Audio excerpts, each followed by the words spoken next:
যে বাচ্চারা কি মাদ্রাসায় মাঝে মধ্যে আসতে চায় না, তো ওরা তো মাদ্রাসায় আসবে না, ওরা আসবে একটা প্লে জোনে, অর্থাৎ ওরা কোনো জায়গায় খেলতে আসতেছে, ওরা দেখবে, ওরা টিভি দেখবে, টিভিতে আমাদের ক্লাস রেডি করা আছে, ওরা টিভিতে দেখবে, ওরা মাল্টিমিডিয়া ক্লাসের মাধ্যমে দেখবে, এখান থেকে শিখবে। ওদের বই খাতা অবশ্যই থাকবে, হাতের লেখা সব কিছুই থাকবে, কিন্তু ওরা বুঝতে পারবে না যে ওরা আসলে পড়ালেখা করতেছে। প্লের বাচ্চা, বিশেষ করে যায় মাদ্রাসা শুরু আছে, ওর তো এখনো শিক্ষা জীবনে শুরু হয়নি। প্লে নার্সারি বা কেজি, অন্য জায়গায় কেজি, আনুষঙ্গিক যা কিছু থাকে ক্লাস 1-এর আগ পর্যন্ত, এটাকে সাধারণত প্রি প্রাইমারি বলা হয়। মানে এইটা আপনার শিক্ষা জীবন এখনো শুরু না। এই যে বাচ্চারা, এদেরকে আসলে স্টুডেন্টও বলা যায় না, এরা কি শিক্ষা জীবন শুরু করতেছে। তো এই বাচ্চাদের মাইন্ডসেট আমরা বড় বাচ্চাদেরকে যেভাবে লেখাপড়া করাই, এদেরকে আসলে ওইভাবে দিলে এরা নিতে পারে না। হয়তো শিখতে পারে, এটা ট্রু, কিন্তু এদের ব্রেনে অনেক বড় একটা চাপ পড়ে। ব্রেনে কিভাবে চাপ পড়ে, যেমন মানসিক বিকাশটা এদের ঠিক মতো হয় না, অনেক ক্ষেত্রে দেখা যায়। আবার অনেক ক্ষেত্রে দেখা যায় তাদের সামাজিক বিকাশটা হয় না। কেন? তাদের ওই একটা জিনিসের উপর তাদের কষ্ট করা লাগে বেশি। একটা বাচ্চার জন্য, বিশেষ করে প্লে নার্সারির যে বাচ্চাগুলো আছে ক্লাস 1-এর আগে যে ক্লাসগুলো থাকে, এদেরকে সাধারণত 5টা জিনিসের বিকাশের জন্য কাজ করতে হয়। একটা তো সামাজিক বিকাশ আছে, অর্থাৎ সমাজে সে কীভাবে চলবে, কথাবার্তা বলবে। অনেক সময় আমরা দেখতে পারি 8-9 বছর বয়স হয়ে গেছে একটা বাচ্চা, কিন্তু একজন মানুষের সাথে মানে স্বাভাবিক যে কথাবার্তাগুলো আছে এটা কিন্তু বলতে পারে না। এরকম অনেকে আছে না? এটা কেন হয়েছে? তার সামাজিক বিকাশটা ঠিকমতো হয়নি। আবার এমনও অনেক বাচ্চা আছে যারা দেখা যাচ্ছে তার আবেগটা ঠিকমতো উপস্থাপন করতে পারে না, আবেগিক বিকাশটা তার ঠিকমতো হয়নি। কেমন? ওর যে খারাপ লাগতেছে এইটাও ঠিকমতো বলতে পারে না। আমরা আশেপাশে দেখলে এরকম অনেক বাচ্চা দেখতে পারি যে তার খারাপ লাগতেছে এটা সে বলতে পারে না, অযথাই কান্না করতেছে। কিন্তু কেন কান্না করতেছে এটা আমরা গার্ডিয়ানরাও বুঝতে পারি না, সে নিজেও ঠিকমতো কি বুঝাইতে পারে না যে আমার খারাপ লাগতেছে, এখন আমার খুব এই জন্য আমি কান্না করতেছি বা আমি এটা চাচ্ছি। অযথা রাগ করতেছে, অযথা সে কি পাদাপাদাপি করতেছে অথবা মাটিতে শুয়ে পড়তেছে। এরকম অনেক বাচ্চা আছে না? তো এই জিনিসটা কেন হয়? এই জিনিসটা হয় হচ্ছে কারণ তার আবেগিক বিকাশটা ঠিকমতো হয়নি। একটা বাচ্চার আবেগিক বিকাশের প্রয়োজন আছে, তার বুদ্ধিভিত্তিক বিকাশের প্রয়োজন আছে, মেধা বিকাশের প্রয়োজন আছে, একটা বাচ্চার সামাজিক বিকাশের প্রয়োজন আছে, শারীরিক বিকাশের প্রয়োজন আছে। তো দেখা যাচ্ছে আমরা যে সিস্টেমে লেখাপড়া করাই সাধারণত, যে আসবে, আমি প্লে নার্সারি বাচ্চাদের কথা বলছি, ক্লাস 1 থেকে আবার ভিন্ন সিস্টেম। প্লে নার্সারি, বিশেষ করে প্লে নার্সারি বা ক্লাস 1-এর আগে যে ক্লাসগুলো আছে, এদেরকে এই গতানুগতিকভাবে আমরা যখন শিখাই তখন কি হয়, এদের ওই একটার দিকে ফোকাস হয়। এদের হয়তো শুধু মেধার বিকাশটা হয় বা লেখাপড়ার দিক থেকে যে বিকাশটা এইটা হয়, কিন্তু আনুষঙ্গিক যে 5টা বিকাশ আছে এই বিকাশটা এদের ঠিকমতো হয় না। যার কারণে কি হয়, হয়তো আমরা আপাতত 5-10 বছর আমরা এটা কিছু বুঝতে পারি না। এটা যখন আস্তে আস্তে সে প্রাপ্তবয়স্কের দিকে যায় তখন এই জিনিসগুলো বোঝা যায় তার ভিতরে আসলে কি কি সমস্যা আছে। মানুষের সাথে কথা বলতে পারে না ঠিকমতো, এগুলাকে আমরা পরবর্তী বলবো এরকম কেন হইলো, এরকম কেন হইলো, কারণ ওর ফাউন্ডেশনটা ওইভাবে গড়া হয়েছে। ওরে ছোটবেলাতে কোনো একটা বিষয়ে বেশি চাপ দেওয়া হয়েছে, যার কারণে আনুষঙ্গিক বিষয়গুলা বিকাশ ওর ঠিকমতো হয়নি। কোনো বাচ্চার হয়তো লেখাপড়াটা ঠিক আছে, মোটামুটি কথাও বলতে পারে, কিন্তু নিজের আবেগটা প্রকাশ করতে পারে না। আবার সবার সব কিছু ঠিক আছে, তার শারীরিক বিকাশটা ঠিকমতো হয়নি। এই জন্য আমরা যারা এই ছোট বাচ্চাদেরকে নিয়ে কাজ করি, বিশেষ করে প্লে নার্সারি বাচ্চা, টিচার হোক বা গার্ডিয়ান, সবার ক্ষেত্রে এই 5টা বিষয় মাথায় রাখা খুবই জরুরি, যে আমার বাচ্চার এই 5টা বিকাশ ঠিকমতো হচ্ছে কিনা, তার শারীরিক বিকাশ ঠিকমতো হচ্ছে কিনা, তার মেধার বিকাশ ঠিকমতো হচ্ছে কিনা। নট এখানে এটা জরুরি না সে রেজাল্ট কি করতেছে, এটা কখনোই জরুরি না। একজন প্লে নার্সারির বাচ্চার জন্য এটা কখনোই জরুরি না সে কি রেজাল্ট করতেছে, তার জন্য জরুরি এই 5টা বিকাশ ঠিকমতো হচ্ছে কিনা এটা দেখা, এটা ফলো আপ করা। এখন কথা হচ্ছে তাহলে এটা টিচারদের কেন মাথা ব্যথা? এটা টিচারদের অবশ্যই মাথা ব্যথা আছে। আমরা একটা বাচ্চার মেধা বিকাশটা ঠিকমতো করে দিলাম, কিন্তু তার আনুষঙ্গিক বিকাশগুলো যদি ঠিকমতো না হয়, আমরা তাদেরকে যেটা শিখাচ্ছি ওটা সে বিশ্বের সামনে প্রেজেন্ট করতে পারবে না। সে যদি কথাই বলতে না পারে, সে কি বিশ্বের সামনে বলতে পারবে আমি কি শিখছি? এটা বলতে পারবে? তো আমরা তার মেধা বিকাশটা করে দিলাম, ওইটার দ্বারা তো কোনো লাভ নাই। সে শারীরিকভাবে যদি পরিপূর্ণ সুস্থ না থাকে বা ফিট না থাকে, বা তার যেভাবে গ্রো করার কথা ছিল সেভাবে যদি গ্রো করতে না পারে, ও তো চলতেই পারবে না। আমরা যেটা শিখাচ্ছি ও সেটা সমাজে আউটপুট দিবে কিভাবে। এই জন্য এটাও আমাদের চিন্তার বিষয় যে তাদের যাতে এই 5টা বিকাশ ঠিকমতো হয়। তো এই জিনিসগুলো মাথায় রেখে আমরা আসলে সামনের বছরের যে পরিকল্পনা, শিক্ষার পরিকল্পনা, এটা করতেছি যে একজন প্লেয়ের বাচ্চা তার সাইকোলজি কেমন, সে কিভাবে দিলে বিষয়টা শিখতে পারবে, কিভাবে দিলে সে বিষয়টা নিতে পারবে, ওইটা আমরা মাথায় রাখতেছি। আবার একজন নার্সারির বাচ্চা, সে কিন্তু অলরেডি তার মোটামুটি একটা স্ট্রাকচার আছে, সে কিছুটা শিখছে, 1 বছর সে প্রতিষ্ঠানের সাথে মোটামুটি একটা কানেকশন হয়েছে যে প্রতিষ্ঠানে নিয়মিত আসতে হয়, এই যে বিষয়টা, এটা সে অভ্যস্ত হয়েছে। প্লেয়ার একটার বাচ্চার তো এই জিনিসটা মানে প্রথম 2-3 মাসে অভ্যস্ত হয় না। তো নার্সারিতে একটা বাচ্চা যখন পড়ে তখন কিন্তু সেটার সাথে মোটামুটি অভ্যস্ত। তো ওই প্লেয়ার বাচ্চার সাইকোলজি আর নার্সারির যে বাচ্চার সাইকোলজি কিন্তু কখনো এক না। তো নার্সারির বাচ্চার সাইকোলজি কেমন এবং ওকে কতটুকু জিনিসও দিতে পারবে, অতটুকু জিনিস আমরা দিব, এবং সেইভাবেই আমরা আমাদের কারিকুলামটা, সামনের বছরের কারিকুলামটা সাজাচ্ছি। যেমন আর এই কারিকুলামে আপনার পিছনে ছিল এমন অনেক কিছু বাদ হয়ে যাবে বলতে সেটা আমরা তাকে অন্যভাবে শেখাবো। যেমন আরবির বিষয়টা ধরি, আরবিতে প্লে নার্সারিতে আমরা কি করছি, একটা সে হরফ শিখছে, পাশাপাশি তার সাথে আরও 2-3 লাইনের ছড়া এরকম শিখছে না, এরকমই তো ছিল। তো দেখা যাচ্ছে আরবি ক্লাসটা আমরা আসলে এটার দ্বারা সারা বছর ওরা যতটুকু শিখতে পারে, এটা দেখা যাচ্ছে সামনে ওদের ওই রকম একটা কাজে লাগে না। এটা সাধারণত মানে আমাদের এখানে শেখানো হয়েছে বিষয়টা এরকম না, এটা মোটামুটি আশেপাশে যত নুরানি মাদ্রাসা যা কিছু আছে না কেন সব জায়গায় একই সিস্টেম। এবং অনেকটা বলা যায় ওই ক্লাসের যে বিষয়গুলো আছে আমরা এতদিন ওইটাই ফলো করছি, যদিও আমরা ইংলিশ বিষয়টাকে একটু বেশি গুরুত্ব দিয়ে আশেপাশের থেকে ভালো করার চেষ্টা করছি, কিন্তু আমরা চাচ্ছি শুধু ইংলিশটা না, প্রত্যেকটা সাবজেক্টেই আমরা এইটার থেকে বের হয়ে আসব। বের হয়ে এসে প্রত্যেকটা বাচ্চার সাইকোলজি অনুযায়ী সে কতটুকু নিতে পারবে, কিছু সাবজেক্টে অনেক আগবাড়ে যাবে। যেমন নার্সারিতে আমরা কি ম্যাথে যোগ বিয়োগের ধারণা দিছি নার্সারিতে, তাও বছরের শেষের দিকে এসে আমরা এটা প্লেতেই দিব, কারণ প্লের একটা বাচ্চার বছরের শেষের দিকে এসে এটা নেওয়ার মতো ক্যাপাবিলিটি হবে। আবার এমন অনেক বিষয় আছে যেটা আপনারা অনেকে অনেক সময় কমপ্লেন করছেন যে এই বিষয়টা আসলে কেন, এটা আমরাও বুঝতে পারি যে এই বিষয়টা আসলে বাচ্চাদের না শিখলেও আপাতত চলে, এরকম যে বিষয়গুলো আছে আমরা এটা বাদ দিয়ে দিব। এবং এগুলা বাদ দিয়ে যেগুলো প্রয়োজনীয়, যেগুলো নেই কিন্তু প্রয়োজনীয়, এই বিষয়গুলো আমরা কি সামনে থেকে অ্যাড করব। এমনিভাবে ক্লাস 1 আমাদের নতুন আসতেছে, তো ক্লাস 1-এর তারা অলরেডি 2 বছর শিক্ষা প্রতিষ্ঠানে পড়ালেখা করছে অলরেডি, এখানে হোক বা যেখানেই হোক না কেন, তো তাদের সাইকোলজিটা আবার ভিন্ন। ওদেরকে কি আমরা আরও অ্যাডভান্সভাবে শিক্ষা দেওয়ার চেষ্টা করব। হাদিস বলবে, সে হাদিসটা ইংলিশে ট্রান্সলেট করতে পারবে।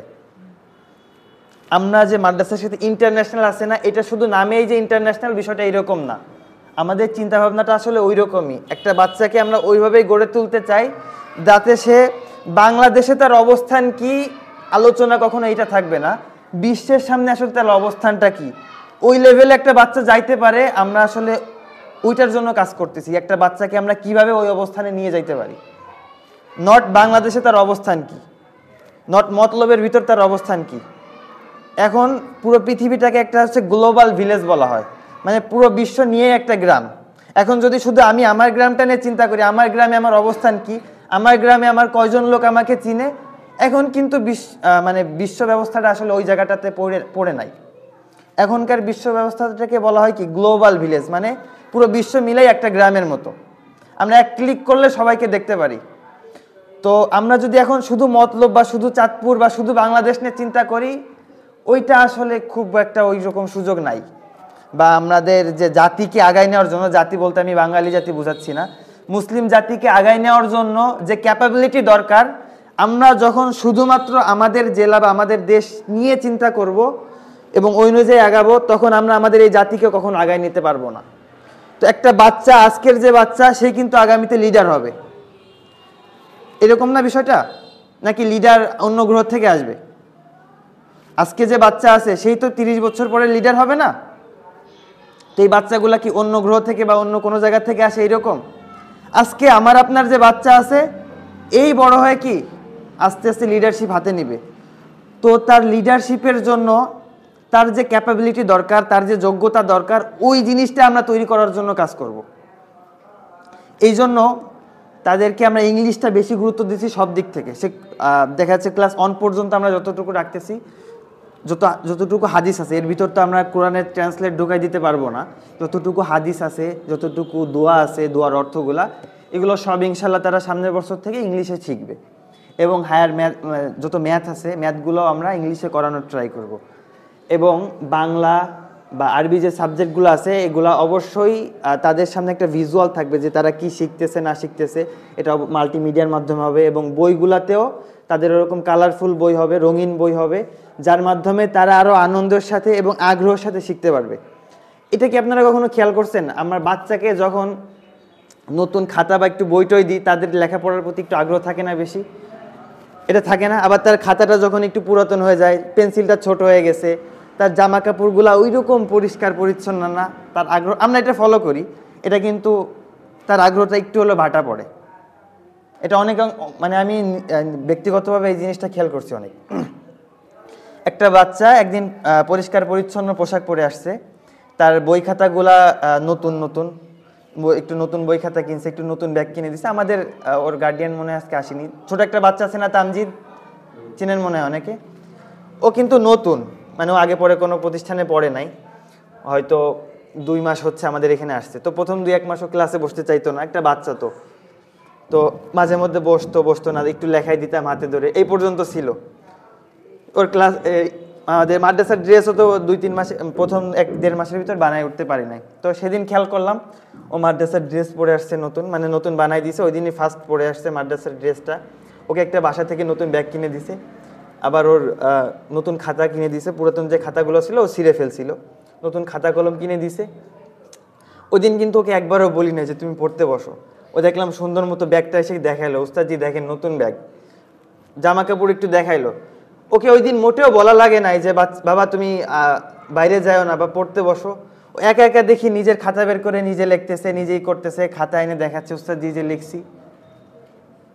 এটা হচ্ছে ব্রেনের কাছে।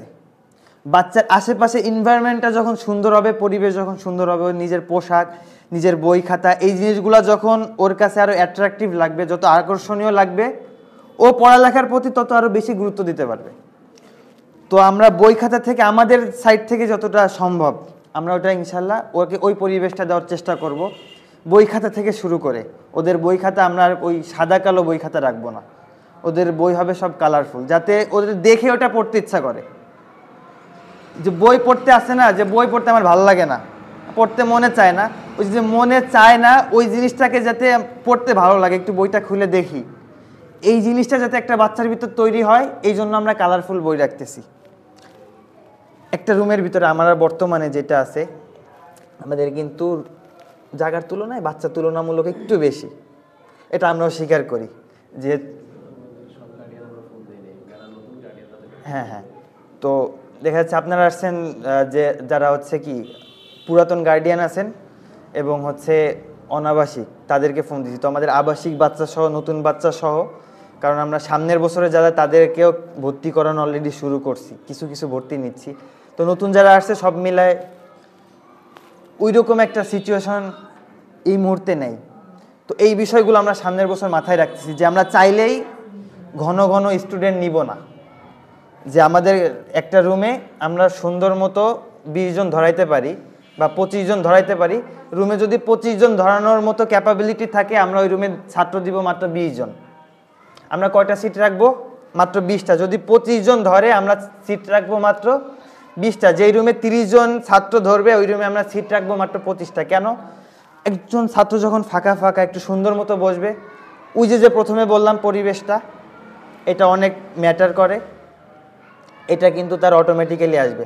ওই যে চিল্লাইতে মনে চাওয়া, এই জিনিসটা আস্তে আস্তে কমে যাবে, বা তার পড়া থেকে মনোযোগ সরে যাওয়া, এটা সরে যাবে। তো প্রথমত আমরা বইয়ের বিষয়টা মাথায় রাখছি, পরিবেশের বিষয়টা মাথায় রাখতেছি। আমরা কি সিট সংখ্যা সীমিত করে দিয়ে, আমাদের যদি 30টা সিট থাকে, আমরা ছাত্র ওই ক্লাসের জন্য মাত্র 25 জন নিব। এরপরে আমাদের ছাত্র যদি সিরিয়ালও দেয় আমরা আর নিতে পারবো না, কারণ আমরা ওই পরিবেশটা নিশ্চিত করার জন্য আমাদের এটা করতে হবে। কোয়ালিটি নিশ্চিত করার জন্য আমরা এই কোয়ান্টিটি কমাই দিব। এবং তৃতীয় যে বিষয়টা, তাদের যে পোশাক পরিচ্ছদ, এইটাও আমরা সামনের বছর থেকে, এই বছরও গুরুত্ব দিছি, সামনের বছর থেকে আমরা আরও বেশি গুরুত্ব দিব। একটা বাচ্চা যাতে পরিষ্কার পরিচ্ছন্ন পোশাক এবং মাদ্রাসার ড্রেসে উপস্থিত হইতে পারে, এই বিষয়টাকে আমরা অনেক বেশি ইনশিওর করব। আরেকটা বিষয় হচ্ছে, আমরা তো আমাদের পক্ষ থেকে যতটা সম্ভব করব, আপনারাও এই বিষয়টা একটু খেয়াল রাখবেন, বাসায় হোক বা মাদ্রাসায় ওর পড়ালেখার পরিবেশটা যাতে সবসময় স্মুথ থাকে, ওর যাতে পড়তে মনে চায়, এই বিষয়টা সবসময় তৈরি হয়। হইতে পারে যে ও যে পড়ালেখা যেটা করে আলাদা রুম হইলে ভালো, না হইলে অ্যাটলিস্ট ওর পড়ালেখার আশপাশটা পরিবেশ, সবাই চেষ্টা করবো ওর আলাদা একটা রুমের ভিতর যদি সবাই থাকে তারপরেও ওর একটা আলাদা কর্নার তৈরি করে দেওয়া, যে কর্নারটা ওই লেখাপড়া করবে। সম্ভব হইলে একটু বাচ্চাদের স্টিকার আছে বা অনেক ধরনের টুকটাক খেলনা আছে, প্লে নার্সারির বাচ্চাদের আছে, যাতে তার ওই কর্নারে যে ওই টেবিলটায় বসতে তার ভালো লাগে। আমার মনে হয় না এটা সবার জন্য কঠিন কিছু, এটা যে ভিআইপি টেবিল আনা লাগবে এমন না। যার যেভাবে যতটুকু সামর্থ্য আছে অ্যাটলিস্ট ও যাতে ওই জোনটায় যেয়ে পড়ালেখা করতে পারে, একটা কোনায় যেয়ে পড়ালেখা করতে পারে, বা ওর পড়ালেখার জন্য আলাদা একটা সেট আপ থাকা, এটা প্রত্যেকটা বাচ্চার জন্য জরুরি। আমরা আমাদের পক্ষ থেকে যতটুকু সম্ভব করব। আপনারাও বাসায় ওর একটা পড়ালেখার পরিবেশ তৈরি করার জন্য চেষ্টা করবেন। সারাদিন পড়াইতে হবে এর অর্থ এইটা না, ও যদি সারাদিনে মাত্র 1 ঘন্টাও পড়ে, 1 ঘন্টা না, যদি আধা ঘন্টাও পড়ে, সে যেন ওর ওই জোনটাতে যে লেখাপড়া করে। এর দ্বারা কি হবে, ও আস্তে আস্তে একটা গুড প্র্যাকটিস হবে, একটা ডিসিপ্লিনের ভিতরে আসবে। তো এই জিনিসটা জরুরি, আশা করি আপনারা এই বিষয়গুলো মাথায় রাখবেন। আর আমাদের পক্ষ থেকে যে বিষয়গুলো ছিল এগুলো তো আমরা 100% সামনের বছর করার চেষ্টা করব। এবং কারিকুলামের ব্যাপারেও মোটামুটি বললাম।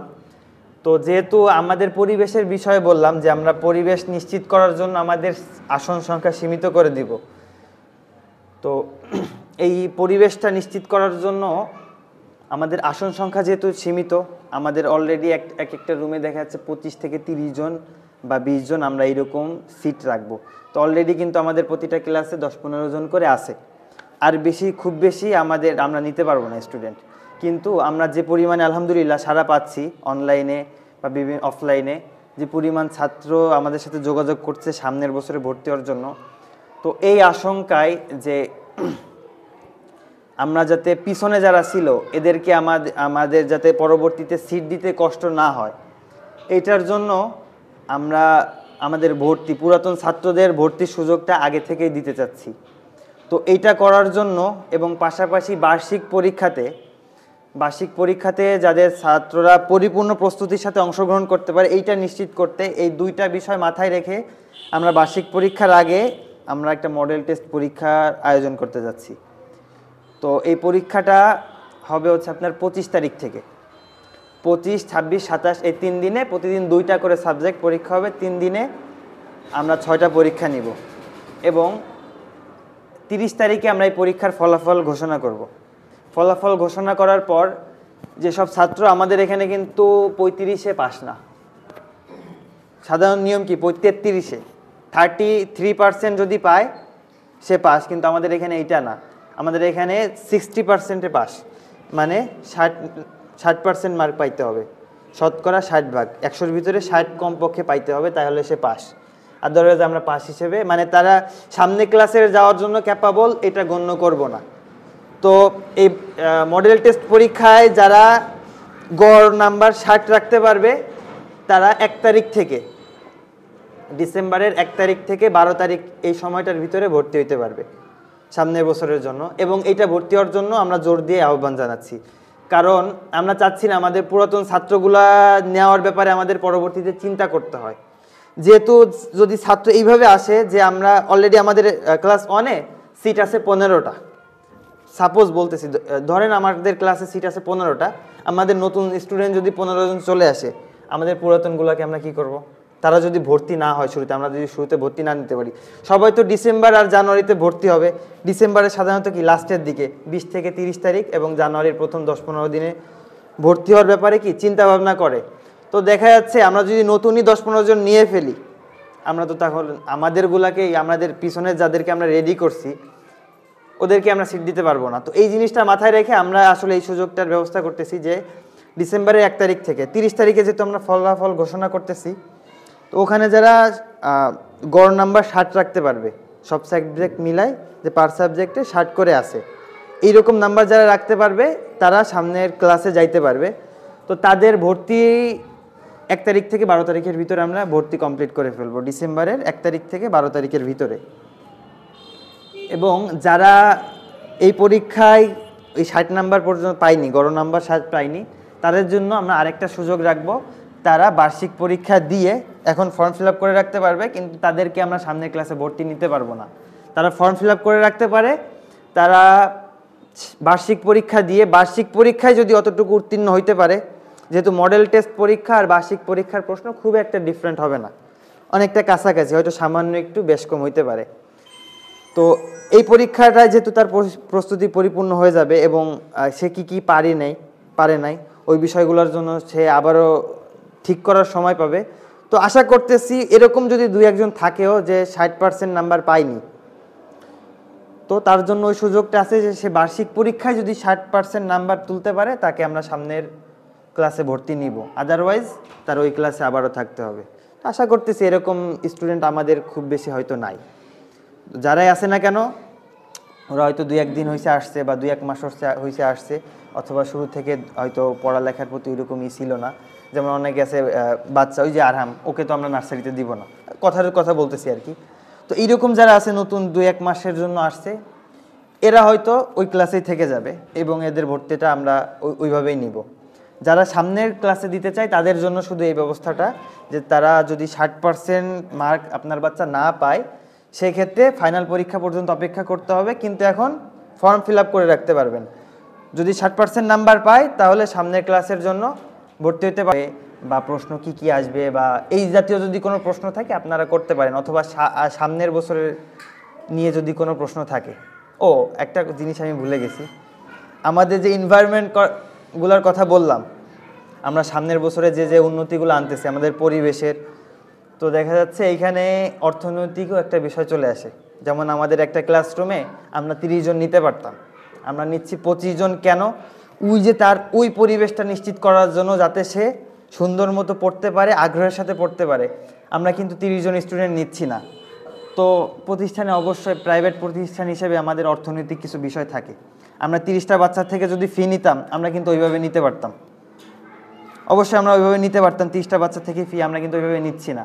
আমরা শুধুমাত্র একটা বাচ্চা যাতে তার পরিপূর্ণ পড়ার পরিবেশটা পায়, পরিপূর্ণ একটা সুন্দর পরিবেশ পায়, ওইটার জন্য আমরা কিন্তু আসন সংখ্যা সীমিত করে আনছি। আবার আমাদের যে নিরাপত্তা ব্যবস্থা, আমাদের একজন গেটম্যান রাখতেছি, এই ডিসেম্বর থেকেই রাখবো। তো নিরাপত্তা ব্যবস্থা আমরা আরও বেশি উন্নত করতেছি। আবার পরিবেশটা এখন থেকে আরও বেশি সুন্দর করার চেষ্টা করতেছি। আবার আমাদের মাল্টিমিডিয়া ক্লাসের ব্যবস্থা করতেছি, যেটা বললাম যে একজন ক্লাস টিচার শুধু ক্লাসে এসে যে পড়াবে বিষয়টা এরকম না, আমরা স্ক্রিনের মাধ্যমে পড়াবো। তাদের যে বিষয়গুলো বুঝতে সমস্যা হয়, অনেক সময় এমন হয় না একটা বাচ্চা একই জিনিস ক্লাস থেকে শিখে আসতে পারেনি, ওই বিষয়টা আপনি ইউটিউবে ধরাই দিয়েছেন ও শিখে গেছে। বাচ্চারা আছে না এরকম, ইউটিউব দেখে দেখে অনেক কিছু মুখস্থ করে ফেলছে। এটা কেন হয়? ও যখন মজার মাধ্যমে একটা জিনিস শিখে বা কোনো কিছু দেখে একটা জিনিস শেখে, তখন ওইটার ব্রেনে দ্রুত নিতে পারে। তো এইরকম যে বিষয়গুলো আছে ওগুলো আমরা মাল্টিমিডিয়ার মাধ্যমে নেওয়ার চেষ্টা করব। তো এই মাল্টিমিডিয়া ক্লাসের ব্যবস্থা করা, আবার যেহেতু আমরা ইংলিশের প্রতি গুরুত্ব দিচ্ছি বেশি, স্পোকেন ইংলিশে, সে যাতে ইংলিশে কথা বলতে পারে, বিভিন্ন সাবজেক্ট রাখতেছি ইংলিশে, যেমন হাদিস, দোয়া, এই বিষয়গুলা। তো এইটার জন্য ইংলিশ টিচারেরও প্রয়োজন আছে, একজন যোগ্য ইংলিশ টিচারের। তো এইগুলাও অনেক কস্টফুল। আবার দেখা যাচ্ছে আমরা যে নতুন যে কারিকুলাম প্রণয়ন করতেছি, তো এইটার জন্য আশপাশে যেটা চলে ওই গতানুগতিক ধারার যেমন শিক্ষা হবে না, এবং কি ওই গতানুগতিক ধারার টিচাররাও কিন্তু এই জিনিসটা টিচ করতে পারবে না, শিক্ষা দিতে পারবে না। তো যার কারণে এইখানেও যোগ্য টিচারদের প্রয়োজন আছে। তো এরকম একজন ইংলিশ টিচার, একজন যোগ্য টিচারের ব্যবস্থা করা, মাল্টিমিডিয়া ক্লাসের ব্যবস্থা করা, আবার এই আসন সংখ্যা সীমিত করা, এগুলা সব কিছু মিলায় আমরা খুব বড় ধরনের মানে একটা ক্রাইসিসে পড়ব যদি আমরা বর্তমান বেতন বা ভর্তি খরচ আনুষঙ্গিক যা কিছু আছে এইভাবে রাখি। এভাবে রাখাটা আসলে সম্ভব না, আপনারাও বুঝতেছেন। কারণ যেখানে 30 জন নিতে পারতাম সেখানে আমরা 20 জন বা 25 জন নিচ্ছি। আবার ক্লাসগুলো উন্নত করতেছি, আমরা মাল্টিমিডিয়ার মাধ্যমে ক্লাস নিচ্ছি। আবার হচ্ছে আমাদের যোগ্য টিচার প্লাস ইংলিশ টিচার, একজন ইংলিশ মিডিয়াম টিচারের বেতন সাধারণত 40 থেকে 50,000 টাকার উপরে হয়। ধারণা দিলাম, আমরা যদিও ওই লেভেলের না আনলেও কাছাকাছি লেভেল আমাদের আনতে হবে অবশ্যই। তো এই যে সিস্টেমটা, এইটা প্রোভাইড করার জন্য আমাদের কস্টিংটা, বেতনের কস্টিং বা ভর্তি খরচটা একটু বাড়বে। তো এটা কতটুকু বাড়বে, আবার দ্রব্যমূল্যের ঊর্ধ্বগতির বিষয়টা তো আছেই।